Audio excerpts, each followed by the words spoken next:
listening to the Lance J Radio Show on Advent Sports Network.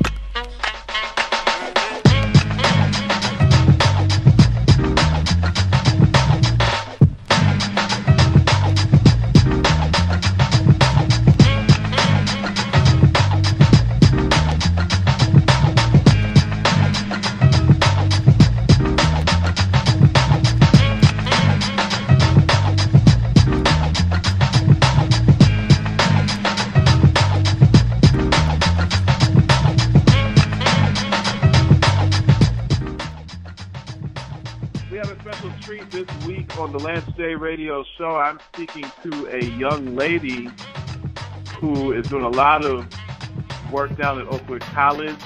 She's going to talk about some of the activities that she's involved in. This young lady is a senior physical therapy major. Mm-hmm. She plays on the varsity volleyball team at Oakwood Adventist University. And coming into this year, she has been elected to be the athletic vice at Oakwood Adventist University. I would like to introduce Jocelyn Woodson to all of my listeners, a Southern California native. How's it going, Jocelyn? Very nice to have you. I'm doing well. Thank you for inviting me. Oh, not a problem. I saw you on Facebook trying to raise some money, and I said it's kind of an answer to prayer. I was looking for some young ladies, preferably those that are in Adventist institutions, to interview and talk to about their service and some of the things they have going on. Tell us, Jocelyn, about the current culture down. I graduated Oakwood back in 2000, so I'm 15 years out. Tell us about the current sports climate and culture. What's going on down at the Oak? Well, I don't know if it was, the same when you went there, but I know we've added a couple of sports. I mean, soccer for women and soccer for men. There's a baseball team and a softball team at the school now, a volleyball team, which I know, was a little bit, it's actually recent. And so they're implementing more sports into the school as far as the athletic department. But, the trouble that we have is just getting, the funds to be spread out evenly between the teams, and improving the departments that we already have, whether it be matching uniforms or team socks or whatever the case is. So the culture is, basketball is still, the main excitement for Oakwood, but they're implementing new sports teams that are trying to improve for the future. So I didn't know that they had baseball. I knew that they had soccer. Now, they built a soccer field kind of adjacent into the business technology complex. Right, Where do they exactly. play baseball at Oakwood? They're right behind the basketball gym. They have a field. It's not, it's not necessarily top 10 looking field or anything, but it's just something for the teams to be working with, like the softball and the baseball team to be working with, just so they can do practices and all that stuff. But they don't necessarily play at the school, but they practice there, and then they'll just play off campus or wherever it may be for their home games. The reason I asked, I was actually I tried out and made Oakwood's first baseball team. I'm a baseball player. That was actually my first sport, and they were dabbling into that. But I remember, if I remember correctly, the dimensions of that field it's not the same size. Right. It's 90 feet from home plate to first base, and I think on that field it's maybe 60 feet. So I was just curious. Yeah, it's just a place, I guess, for them to practice, right? Like we mentioned, it's just a place. It's not necessarily a field that's qualified for, games or anything like that. It's just for hitting practice and, just a start. But, they have a baseball team and a softball team.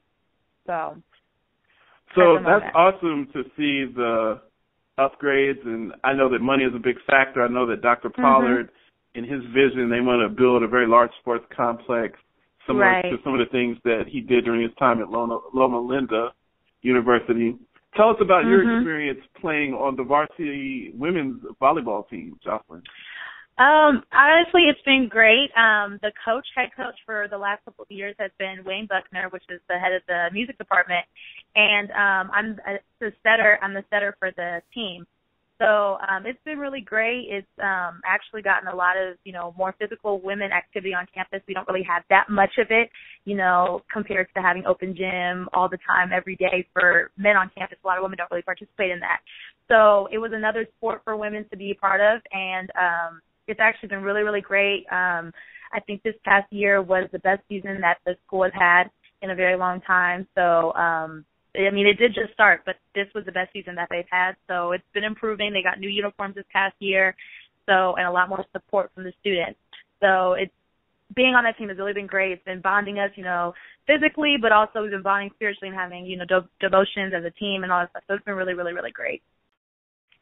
For those listening, I'm talking to a very outstanding young lady, Jocelyn Woodson. She is telling us about her experience. She is currently on the varsity volleyball team at Oakwood Adventist University.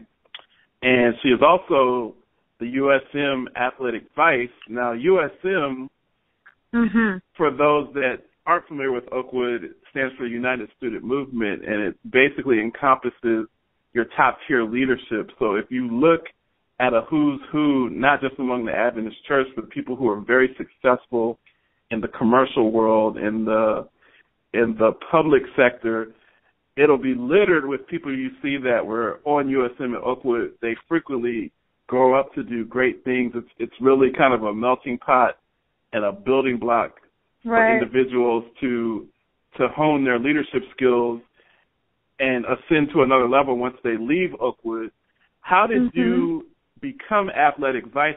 What platform did you run on, and when did you decide? When did the Lord kind of communicate with you and encourage you to actually pursue that position? What was the ride like to get to be in that chair? Well, the reason why, I'm really passionate about sports in general. Go Lakers, by the way. I'm really passionate about sports in general. And so, in high school I played volleyball and softball and basketball, and I've always been just a very athletic type of person, like love sports. And so this past year, my junior year, it was after, an intramural basketball game. I was just like, this school has so much potential to, be even better, and I just wanted to not be one of those people that just says something and, just doesn't really do anything about it. I was like, it's my senior year. How can I get involved? And I said, I think I'm going to run for athletic vice. And I prayed about it.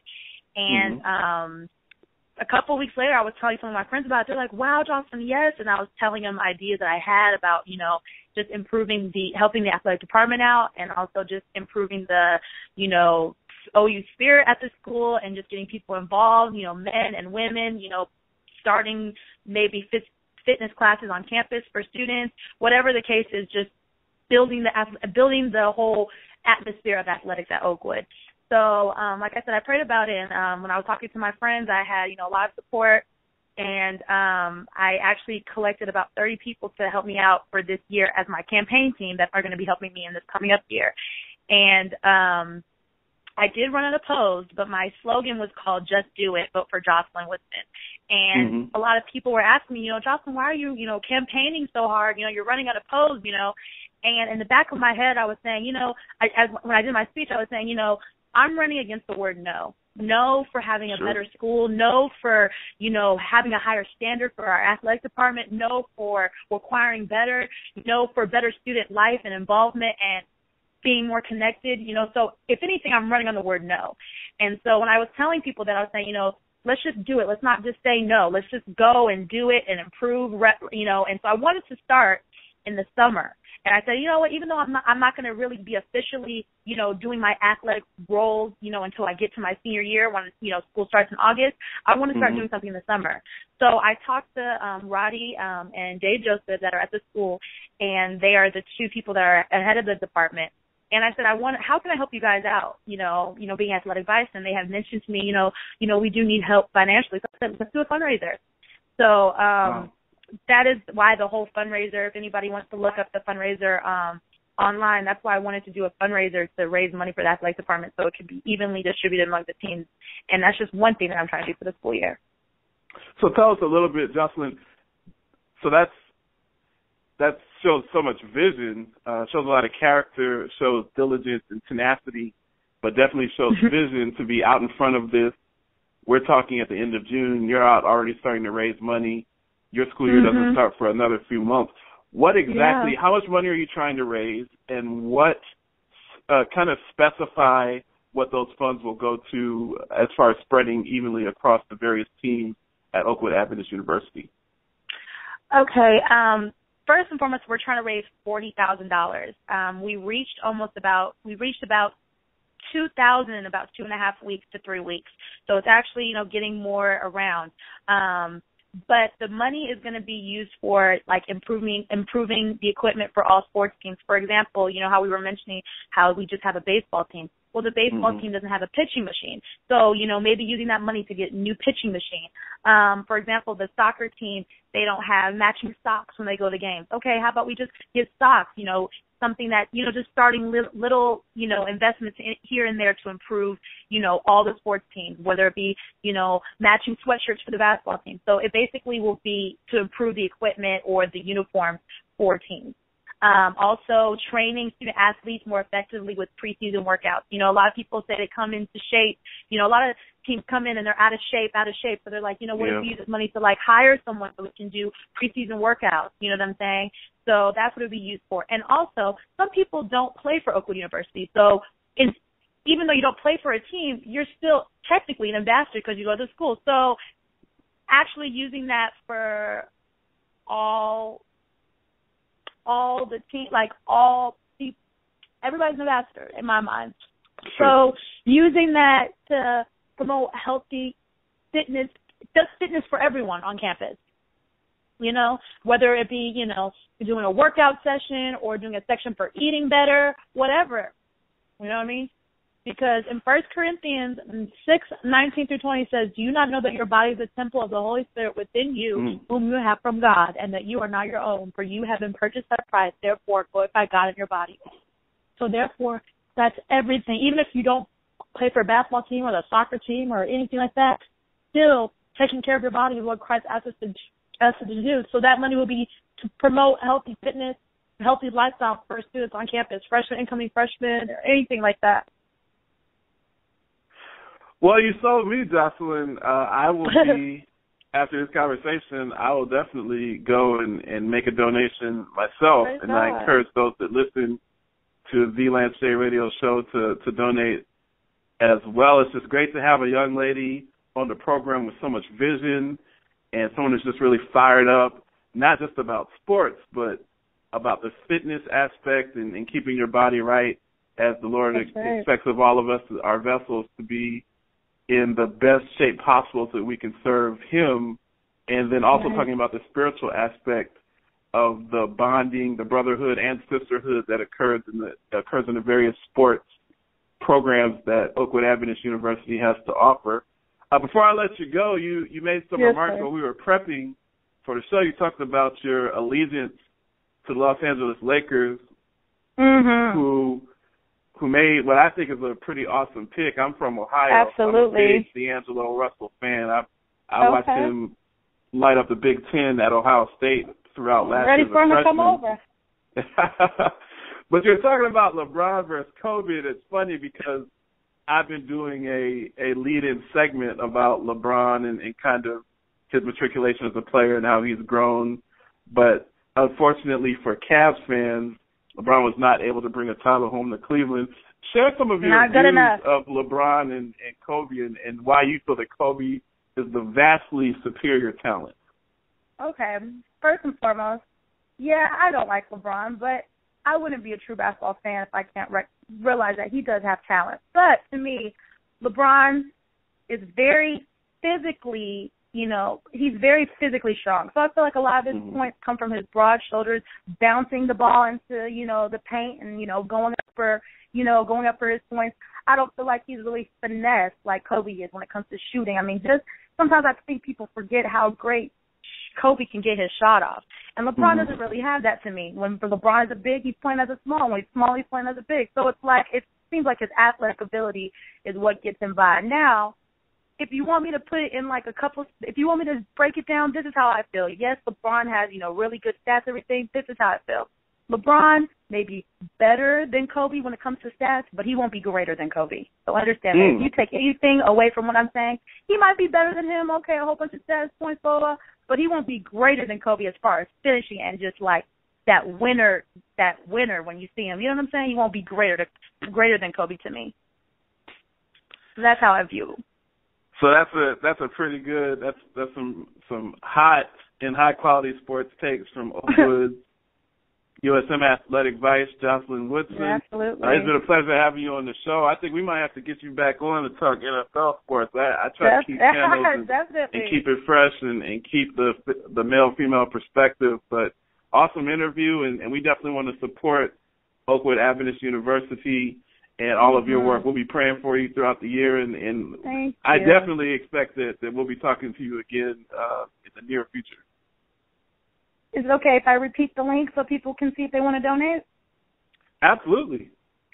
Okay, just so you know, it is www.gofundme, GOFUNDME.com/Oakwood University, OAKWOODUNIVERSITY, GoFundMe.com/Oakwood University. There'll be a video on there so you can also see, some of the athletes, the current athletes at the school performing. So thank you so much in advance for your, contribution and just for listening to this interview. Appreciate it.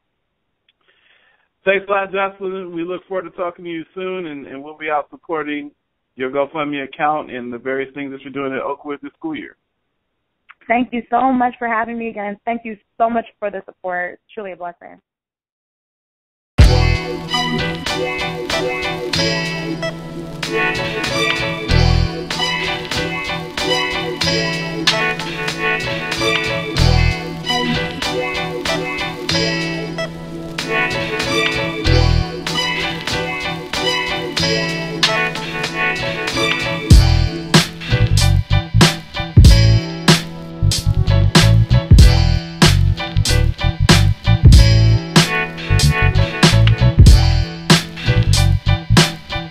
Listen to the Lance J Radio Show on Advent Sports Network.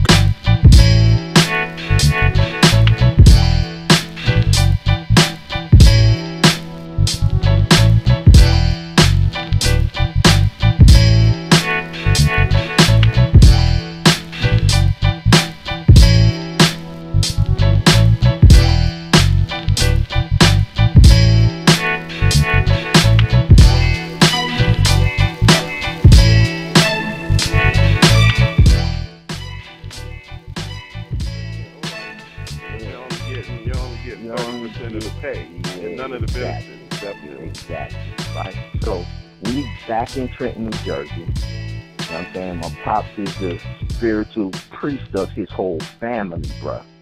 Alright? When I tell you that on my pop's side, you know what I'm saying? And this is a testimony. This is not talking down about my family. This is just testimony. It might be 18 first cousins on my pop's side. It's two of them that didn't get caught up in the drug epidemic that ran through the 70s, 80s in Trenton, New Jersey. We talk about heroin. I'm talking about 20, 30-year heroin addictions, you know what I'm saying? Finally getting broken. Now, all of his cousins, they all God-fearing in the church made it through, and that's a blessing and testimony of itself because most people don't even survive that type of stuff. You know what I'm saying? So that's where I come from. I call Trenton the modern day Nazareth. You know what I'm saying? Can anything good come out of Nazareth, come out of Trenton? You know what I'm saying? Right. But that's where I ended up. My pops, his second job was a maintenance man in the Trenton housing projects. All right. Those projects right next to Mount Sinai in North Trenton, Roger Gardens, my pops was a maintenance man there. So I would get out of school at Mount Sinai, change my clothes, walk across the neighborhood to the projects, and I would hoop in the projects all day till Pops got off, 6:30, whatever. You know what I'm saying? That's where the ability came from, though, bro. That's where the sports and hooping on the level that I hooped on came from. There was no playing in the projects when you was hooping with them. It was a cat who went to Trenton High. His name was Dave Mashburn. He was burnt as a kid, right? Like 80% of his body was burnt. His fingertips was like bent. But when I tell you this dude was dunking on Cat's head and all that, and so, you know, I'm kind of known for going to the basket kind of hard, and you talked about right. dunking and laying perpendicular to it. But that came from in the project watching Dave Masper, and I'm like, if he could do it, I could do it. You know what I'm saying? So they made me into the beast that everybody ran into at Pine Forest, those streets of Trenton, New Jersey. You know what I'm saying? So that's where it all started. He gave me the ability to go ahead. So that's a good. I mean, that's a great kind of a great lead in to this discussion. So you're kind of talking about, for those listening to the Lance Day Radio Show, I'm talking with Damon Legette. He's talking about his upbringing. He's from Trenton, New Jersey. Really grew up in a street environment. Family is deep in Trenton. Pretty much the whole family, both sides are from the Trenton area. For those that don't know the East Coast, Trenton is pretty hood. Like, I've lived in Trenton. It ain't no joke. It's real out there. Like, it's real in Trenton. I remember going with my father to do like outreach and ministry and stuff as a little kid when I lived in Trenton. And I've lived in Baltimore, so I know hood spots when I see a hood spot. And Trenton is definitely not a place to get caught slipping, for real.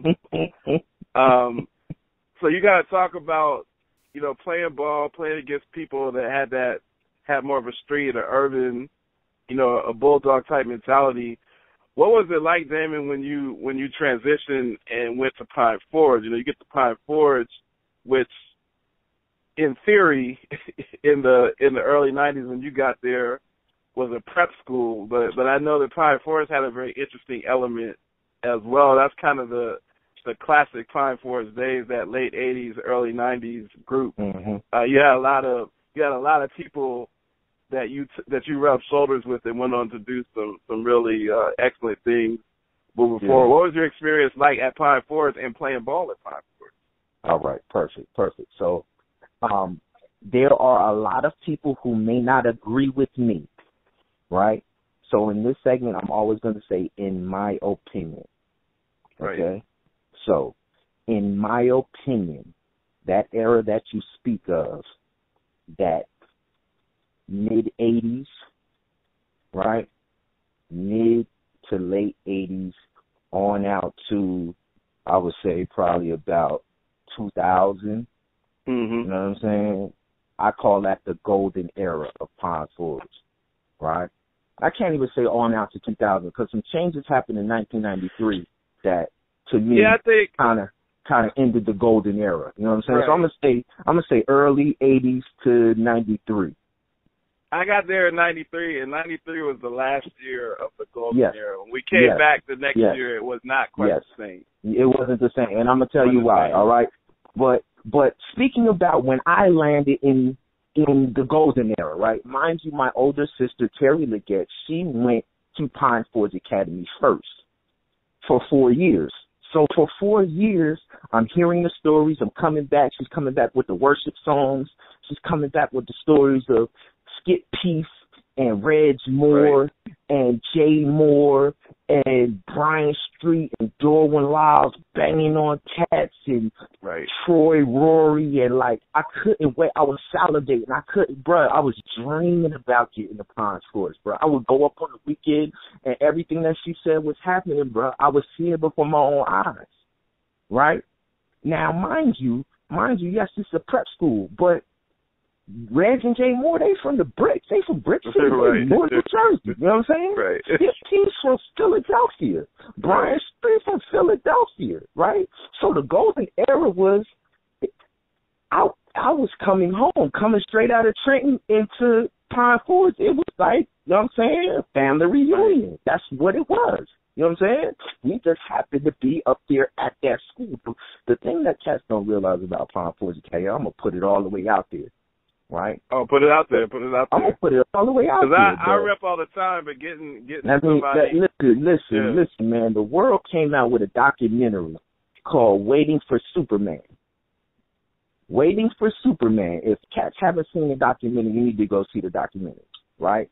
All throughout our inner cities, you know what I'm saying, through the mid-'90s, early mid-'90s, as a result of the No Child Left Behind educational movement that was implemented, right, which left all of the children behind, right?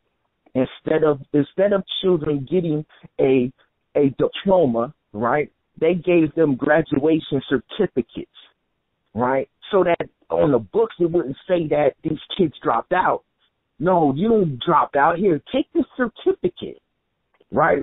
But when you don't drop out, you don't graduate with a diploma, and you take that certificate. The certificate wasn't worth nothing.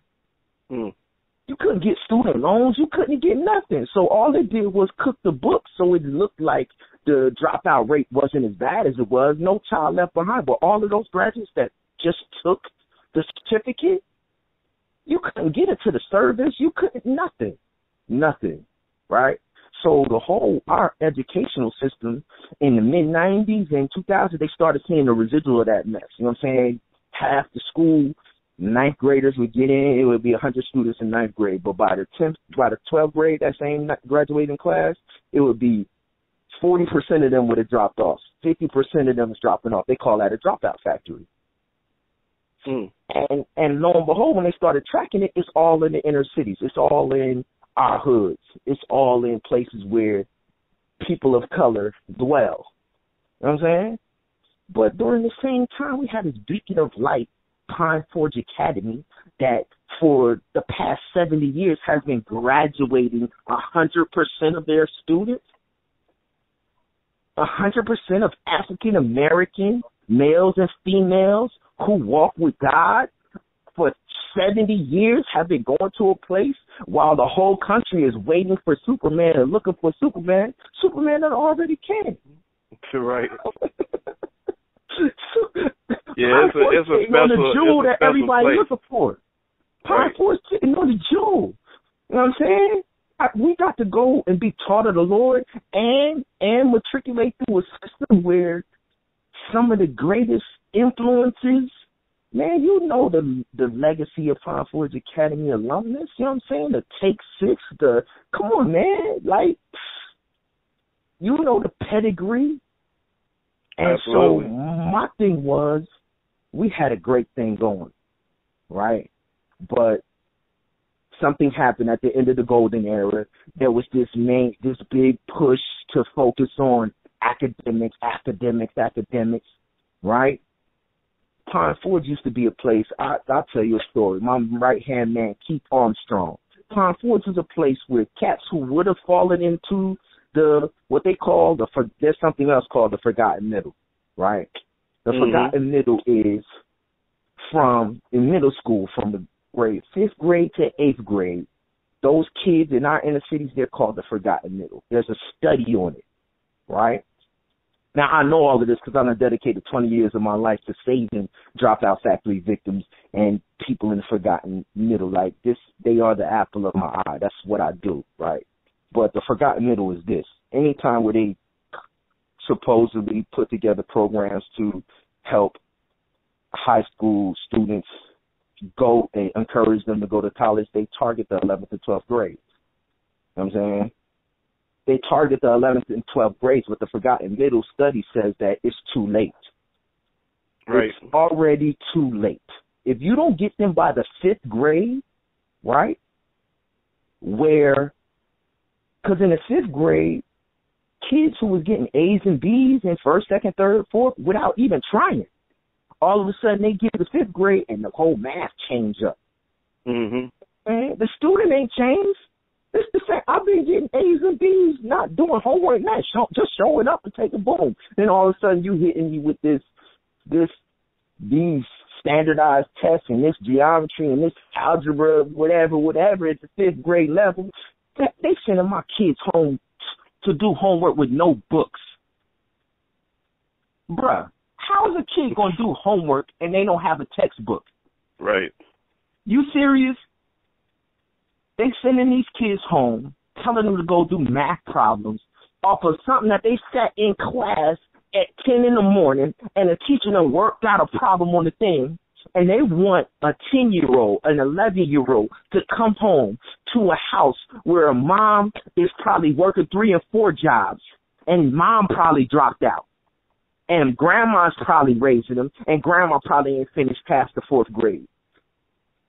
Yeah, I think that's a key element. And before we break, I wanna kind of respond to that. I do a lot of studying, Damon, in my field. I do a lot of quantitative analysis and statistics. I work in the healthcare field, and a key component, especially in the urban inner city environment, mostly pertaining to African Americans.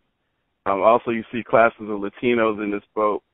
People don't realize that African Americans that are elderly grew up in an era where they were denied the opportunities in many places to learn to read at a 12th grade level or even at a 6th grade level. Exactly. So if some of the ills that plague our culture, if you have situations where parents don't have it together and the father is not in the home, which is definitely a major issue within the black community, then you have grandma raising the children, but grandma may only have a 6th grade education. So how can you have someone who's a freshman in high school, studying geometry or studying algebra?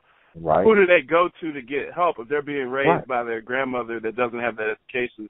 So that's a very good point. We're going to break real quick on the Lance J Radio Show, but I'm going to come back with Damon Legette. He's really dropping some knowledge about the education system, but I also want to talk to him about his experience as he grew into being an adult and raising his family. I know that your son just graduated from Pine Forge recently, and some of the work you've done in Chicago and now what you're doing with your current endeavors, the Father's Wish Foundation. So we'll be right back on the Lance J Radio Show with more Damon Legette.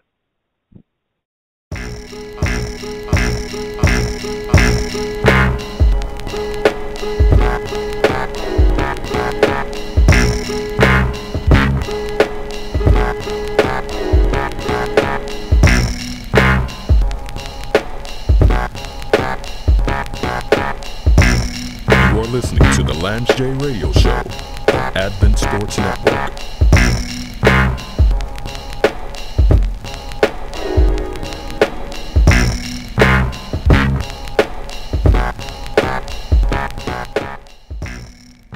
We are back on the Lance J Radio Show. I've been talking to one of my big homies from way back in the day. Known this guy since Mount Sinai Christian SDA School in Trenton, New Jersey. We did not go to Pine Forge at the same time, but definitely share a brotherhood, know a lot of the same people, kind of runs the same at Oakwood Adventist University. Damon has been talking about his experience just growing up in Trenton and also talking about playing basketball at Pine Forge, really talking about the education system, which is something that my listeners really need to hear. If you could fast forward a little bit, Damon, I remember being at Oakwood with you as a freshman, and I actually remember, I never told you this story, but I took an accounting class with you, and you came into the accounting class. You had your son was in a stroller, and you were there, and you were putting in the work, and you were working hard and knocking out those grades, but you were taking care of your obligation. And I remember the teacher, she was appalled that you would bring your son to class, but also respected the fact that you were young, but you were on your grind, you were on your hustle. You were not going to put your son down to move forward in your career and your education. You were going to be a full-time father and a full-time student. So kind of talk to us about how you started your family and then everything that you did as far as going to Chicago and when really your ministry started launching. Perfect. So I get from Pine Forge Academy. I have all of this talent and ability. I get to Oakwood University, and at this stage in my life, I got to be 100% honest, okay? I'll be honest. At that stage in my life could have gone either way, okay? I had to make a decision as a man, literally, all right? I had been raised in a house and had been taught of the Lord, right? This was my second stint at Oakwood, you feel me? You know what I'm saying? My pops was there in the seminary, you know what I'm saying? And so I had been on the grounds at Oakwood since 2 and 3, you know what I'm saying? My pops was tutoring cats in Greek and Hebrew, and because he was magna cum laude, right? So I'm in the room, and they don't even know the words, and I'm translating the words for them. I'm like, that's blepo. That's blepo. 4 years old, son. Right. You know what I'm saying? So this is my second time at Oakwood. So now I'm at Oakwood as a young man, and I'm in the Valley of Decision. I'm like, I don't want to know what Frank Legette believes. What does Damon Legette believe? Right. You know we all get there. Get there. I mean, I can regurgitate the 2,300 day prophecy. Right. I can regurgitate the 70-week prophecy.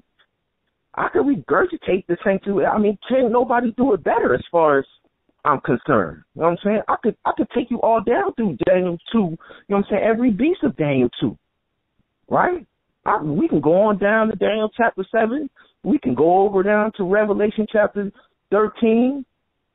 You know what I'm saying? And we can talk about the beast that rose about the sea. Like, I mean, as far as I was concerned on the spiritual the way my pops had put it in me, I felt like you can't touch me on this realm.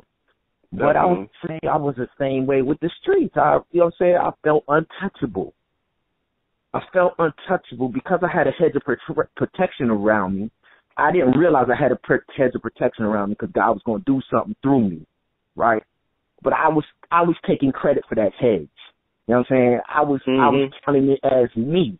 I'm doing this. You know what I'm saying? I'm walking these streets, going to any neighborhood across the country, Nash Park, Brooklyn, New York, hooping all day, any day.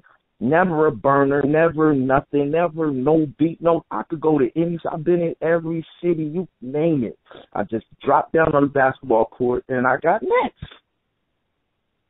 It's been that way all my life, bro. I've never had no fear, no nothing, man. So I'm at Oakwood, and I'm trying to decide. And there was an incident that happened on Oakwood campus, right?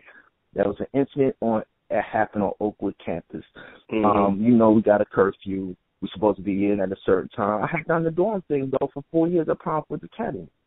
You know what I'm saying? It was played out to me. You know what I'm saying? So I'm not keeping curfew. So I got involved with an incident. Police was chasing me. It's after curfew. And, you know, if I had got caught in that situation, I was expelled. I'm out of here. You know what I'm saying? And an individual intervened. I was able to get away because of this individual's window happened to be open on the first floor, and I dove through it. And he didn't say a word. He ain't even blink. He ain't even flinch. My right-hand man, Curtis Williams, we call him SBI, Spider Lope. He didn't flinch. He's from L.A. Compton. He could be like, yo, what's going on? Calls the rucking state. It came right down to nothing, man. He sat on his bed like I just served him a cup of tea, son. I couldn't believe it, right? So I'm swearing. I'm like, yo, man, they chased me, man. I'm sorry, whatever. He's like, man, you could, whatever, just whatever. So I go back, you know what I'm saying? We got a lifelong friendship to this day, right? But that incident, my eyes was open in that incident. I realized I'm at a campus with people like E.T., the hip-hop preacher, and mm-hmm. you know what I'm saying, Bell Tower Ministry, and the Aeolians, and come on, my eyes was open, and I'm like, man, listen, cats at home in Trenton, they ain't not exposed to this. They not exposed to this, and you trying to throw it away. And the only difference between you and your cousins on back home is you've been exposed to something that they're not exposed to. You have access to resources that they don't have access to. That's the only difference. They would be excelling in life just like you would if they had the same access to the same resources. They would be rubbing shoulders with some of the best people in the country if they had access to resources. So now it's a responsibility. Now it's a responsibility to give access. And at that point in my life as a 20-year-old, I determined for my own self, listen, I'm going to take responsibility for these opportunities that I have, and I'm going to open doors of opportunities to anybody in any hood, in any wherever, I don't care where they from, because but for the grace of God, there go I. Wow. And my life was changed in that one moment right then and there, and me and a group of 7 of us, we locked ourselves in a room for probably a semester, and when we came out of the room as alienation. We live in this world, but we not of this world. Mm-hmm. This world is not our home. 1 Corinthians chapter 10, verse 3 through 6. Though we live in this world, we are not of this world. The weapons that we fight with are not the weapons of this world. On the contrary, our weapons have divine power to demolish strongholds. We demolish arguments and every pretension, that's every imagination that sets itself up against the knowledge of God. And we take captive every thought to make it obedient to Christ. And we will be ready to punish every act of disobedience once your obedience is complete, meaning the sons and daughters of God. Once you get your act together, we're going to be ready to punish every act of disobedience, because we wrestle not against flesh and blood, right? Right. But against principalities, right? So we as 20-year-old young men, we understood that there are strongholds that it's our job to demolish. My cousin ain't going to get this info, so I got to get this info from prayer meeting, from inspiration, from whatever, and I got to go and demolish the strongholds.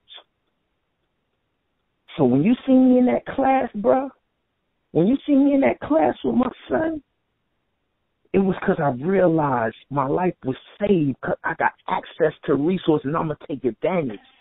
And so I had to talk with Miss Brathwaite. That was our teacher. Yep. And she was like, I'm going to do this for you. Yo, and she was not playing, bro.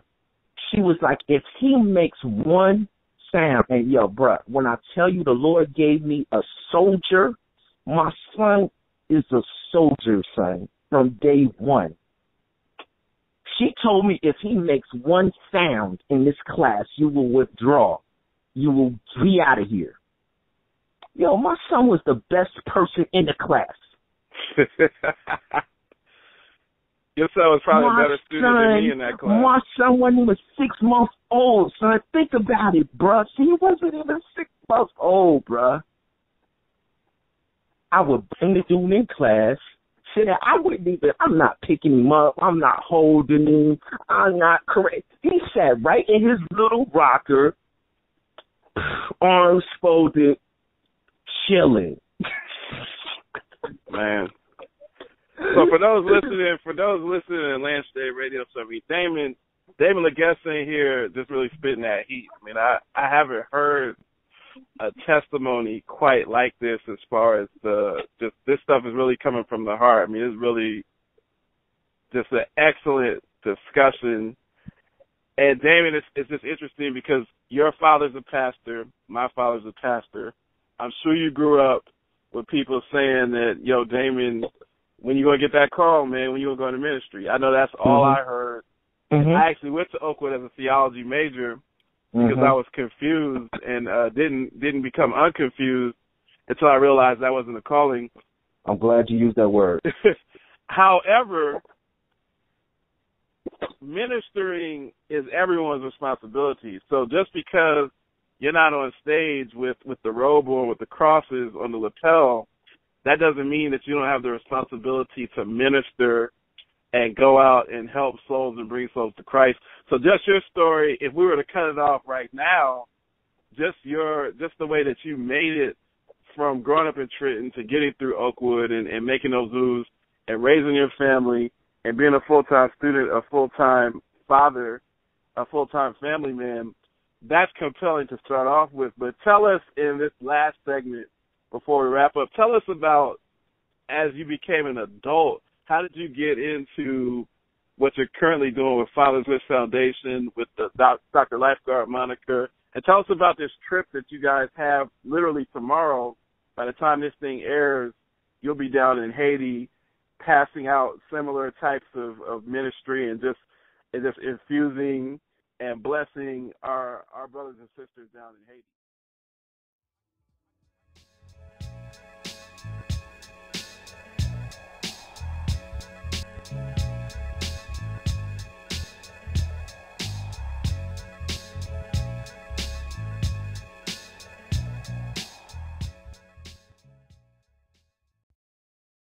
The website is www.laishinc.com. That's www.laishinc.com. And to answer your question, what I'm doing in Haiti is I'm just going and doing it to the least of these, my brother. That's it. Okay. That's it. You know what I'm saying? I want to be welcomed into the joy of my Father. I do. Man. You know what I'm saying? And I believe that the text says, if you give, you shall receive, pressed down, shaking together, running over, right? The text about tithe says, prove me now herewith. He said, test me. You give, right? And I will rebuke the devourer for your sake. Everybody running around here, wondering why the stuff ain't happening, right? Ends ain't meeting. You working hard, and it ain't enough money to last to the end of the month. That's the devourer in your life. That's Lucifer. Satan is a roaring lion seeking whom he may devour. And Christ said, prove me now here with saith the Lord of hosts. The Lord of hosts is his, I'm going to war. Whenever I stand up, Michael stands up and goes to war. He's the Lord of hosts. Mm-hmm. Right? So that's what we do, man. And if people want to get involved, everything that I've done over the past 20 years in my ministry and outreach, I've learned that I got to duplicate myself if I want to reach every nook and cranny, which I do. I don't want to miss a soul. You know what I'm saying? So I have an outreach franchise. I call it the outreach franchise, where we will consult with any and everybody. We'll give you the outreach program straight up. The grants we done written. You know what I'm saying? We'll give you the summer camps, the after school programs, the mentors that's in our mentoring program. We call them the 3% Access Network because they're all in the top 3% income earners, meaning they making over $500,000 and above and pouring into these kids. Like, if you want to start doing in your hood what we've been doing for the past 20 years, just go to the website, reach out to us. But by all means, if you want the devourer to be rebuked in your life, trust God and give to this Haiti mission. You can give right now. I got donate now buttons on there. Just go to the website, click it, and give. Buy a T-shirt. We set a goal. First of all, listen, Marty, real quick. I know you're up against it. Marty, who is also a graduate of the class of 93. He does some work. He works for Adventist Hospital down in Haiti. Yeah, he's running the Adventist Hospital in Haiti. Yes, that's where we're going. That's where we're going, right? Oh, okay. Yeah, I looked up and saw NBC was out there, and he had put a prosthetic limb, you know what I'm saying, helped this dancer who lost a leg in the earthquake. Marty had outfitted her and helped her get back up on her feet, and she could now go back to work and feed her daughter. I was like, oh, my goodness. I reached out to him, and my heart was broken. He was like, the program might have to go away, dang. I was like, what you mean, bro? He was like, it's so expensive to bring people in from out of the country to outfit these people. He was like, I got to keep the hospital running, and that program is so expensive. I was like, say no more. I'm going to put together a movement, and when I tell you I put together a movement, man, we are going to, number one, he had a training program in Malawi when he was in Malawi, and cats from the community learn how to be the nurses and stuff. So we want to start a training program there where the earthquake victims themselves can get outfitted for the prosthetic limbs and then become trained to outfit the other people. Man. Talking about paying it forward. Let's go. We can do it. Just give. That's the moniker we have. Haiti Strong is the mission because there is no more resilient person on the planet than a Haitian. None. Haiti Strong. They withstood everything, and they still standing. These kings and queens, we just going to acknowledge them. We just going to give blessings, and we asking the community, Pine Forge, Oakwood, everybody under the sound of the voice, just give to Haiti Strong. Just give and watch what happens. All week long, I'm going to post. All week long, you can see it. So everybody listening, first of all, thanks for coming on the show, Damon, and just giving a killer interview. Definitely one of our best in season 1 on the Lance J Radio Show. For those listening, check Damon Legette out on Facebook. Look up Haiti Strong. Look up the Father's Wish Foundation. Look up Dr. Lifeguard. Find where you can give and donate. I know Edward Martin I've worked in the Adventist hospital system as well, and kind of aspire to be in his chair at some point in my career. So these are great young gentlemen that I know personally and have dedicated their lives to service. So, yo, we just appreciate having you, Damon. We're going to have to have you again, man. You have so much insight and things to talk about. And after I come back, I would love to let y'all know how it went in Haiti. You know what I'm saying? Definitely. So we could do a follow-up, and I'll tell you how the Lord just blessed. Definitely. Well, thanks a lot, man. I look forward to talking to you soon. Let's set that up when we get off air, that follow-up. But blessings.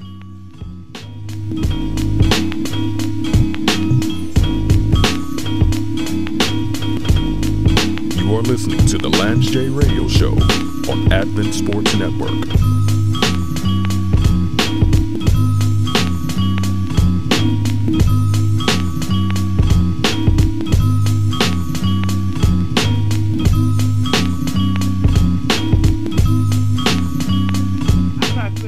Great. I think that his play spawned a lot. I agree with you. It spawned a really bad era of basketball. And not just that, it also spawned a bad era of tattoos and a bad era of people wanting to have cornrows and kind of the blinged out era. I mean, it was just bad. It was bad TV.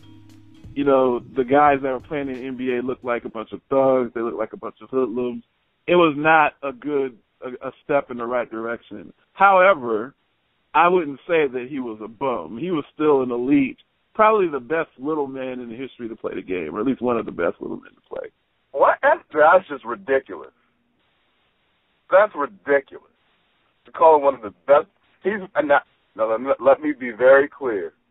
He is absolutely one of the most physically gifted athletes to ever get on a basketball court. He absolutely had one of the biggest hearts, and when the clock was running, one of the biggest competitive spirits. That being said, he was not willing to do what was necessary to win, and the goal of the game is to win. Right. Now, when you say, well, you put it all out there on the court, yeah, but you do what's necessary to win before the game ever starts. But how can you win with Theo Ratliff playing the four? I mean, how can you win games? I don't even think that Jordan in his prime could have won with Dikembe and Theo Ratliff and Lynch and those guys. Please let me answer that Snow? You can't win with Eric Let me answer your question. Let me answer your question. You asked me a question. Please let me answer. Here's the answer. Why did Horace Grant leave Chicago? Because the best player on the team rode him so hard to try to make him better, he couldn't take it. Right. He left with 3 rings. Practice, and exactly. And they got Robin. They're playing better than Horace Grant. But every day in practice, every team activity, the best player was pushing everybody to be better. But I mean, that's an interesting comparison, Michael. I mean, we all know But Allen Iverson, as the best player, didn't even show up to practice half the time. How is he supposed to make his teammates better? Right. Having the best player in practice gives the other teammate someone better to practice against. Right, but then Michael Jordan, did he make Steve Kerr better by punching him in the face, giving him a black eye? There's a level of team leadership. I think, you know, back in the 90s when Jordan was in his heyday, before the TMZ era, before the Twitter era, before the Facebook and 24-hour news cycle, you couldn't get an interview with Jordan if you wrote something bad about him. I think as we've all gotten older, we realized that he probably wasn't the nicest guy or the easiest guy to play with. Oh, I never said he was okay. I'll give you another example then. Kobe Bryant. That first summer after, there was the Dream Team era where Mike and Scotty and all those guys played, and then it kind of became unfashionable to play Olympic basketball for a while. They kind of went with second-tier guys for a couple of years, and they didn't win the gold. Then they came back with Kobe and LeBron and Dwayne Wade and that squad. Right. When they came Dream Team 7. When they came back from that summer, to a man, every person on that roster talked about Kobe Bryant's work ethic and how working with him made them better. because he worked so hard. It's like just seeing how he worked, it made them better working with him. So you're saying that ultimately if Allen Iverson had a little bit more Kobe in him, he may have had a chance to win rings? If he'd have been focused on basketball, yes. I think if Allen Iverson had played for a better franchise, I mean, Philly's a great market, a historic market. Okay.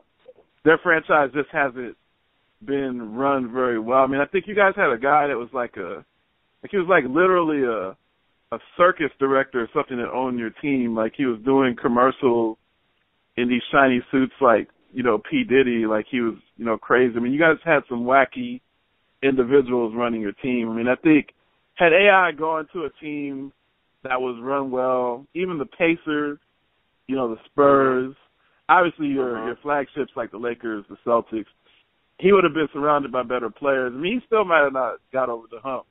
But I think to cut him short, when he was playing, like I said, if you look at the starting lineup, he was playing with Theo Ratliff, Eric Snow, and a 40-year-old Dikembe Mutombo. I think to be an MVP and take those guys to a finals, that says a lot about AI. You're making points and you're missing the big picture. The coach of that team with the roster of guys whose names you just mentioned, the 1 year that the coach actually credited Allen Iverson and said, you know what, he's working hard this year. He's showing up to practice this year. He's being unselfish this year. He got an MVP and they went to the finals. But it still wasn't good enough for you because you're just clouding them for getting beat 4-1 by a Lakers team that's probably the best team since the 96 Bulls team. What did I just say? What do you want 1 year. Listen to me. You said 1 year. That was 1 year. Imagine what happens if he puts in that effort his whole career. Yeah, I think your standards may slightly be too high. My standards are people wanting to call him the best little man to ever play. People to call him an all-time great. To be an all-time great, you have to be at that standard of excellence. So let me ask you this question, Michael. Would you say, because you know that I'm a list-oriented guy, and those listening, you know, to the show, I like to make lists. You know, I'm a top 10. I use the word pantheon frequently. I think that there's a difference between a player that's really, really good that's not in the pantheon. So I'll give you an example. Kevin Garnett is a really, really good player. He's a Hall of Fame, first ballot Hall of Fame player. He is not in the pantheon. He is not anywhere near one of the top. He's kind of a combo small forward, power forward. He wouldn't be in the top of either of those positions if you look at the last 50 years of individuals who have played in the NBA. Conversely, you look at LeBron, obviously he's someone that's in the pantheon. If you say Kevin Garnett, he wouldn't be in the top how many? Top 5, top 10? Kevin Garnett is not a top 20 player in the NBA all time. That's not even debatable. I'm not even going to have this conversation. I'm talking about at his position. Well, I'm talking, when I say pantheon, I'm saying are you in the top 20 to 25 players that have ever existed? Scottie Pippen. There's only 20 or 25 people in that group. Dirk Nowitzki. Jabbar. Dirk? Oscar Robertson. You said Dirk Nowitzki? Dirk Nowitzki's in your top 20 or 25? He's in my top 20 or 25, and I get that that's debatable, but most of the names, we're getting sidetracked. Most of the names are not debatable, and I would say that, you know, sort of like Kevin Garnett, I wouldn't put him in that all-time pantheon. I would say that Allen Iverson, he's got to be on the tail end of that. And I'm not saying that he's a top 10, top 5, top 15. It would be very difficult for me to name 24, 25 people that are better than Allen Iverson in the history of the league because his skill set, I mean, he is an MVP. 20 or 25 guys more talented. 20 or 25 guys more talented would be difficult. 20 or 25 guys who play better basketball would be pretty easy. Would you say that Allen Iverson is better than Isaiah Thomas? No. I would agree. Would you say that Allen Iverson is better than John Stockton? No. I would also agree. Would you say that Allen Iverson is better than Steve Nash? I'll answer it for you. Allen Iverson was better than Steve Nash. And he's better than Steph Curry. I want to say yes. He's better than Steve Nash.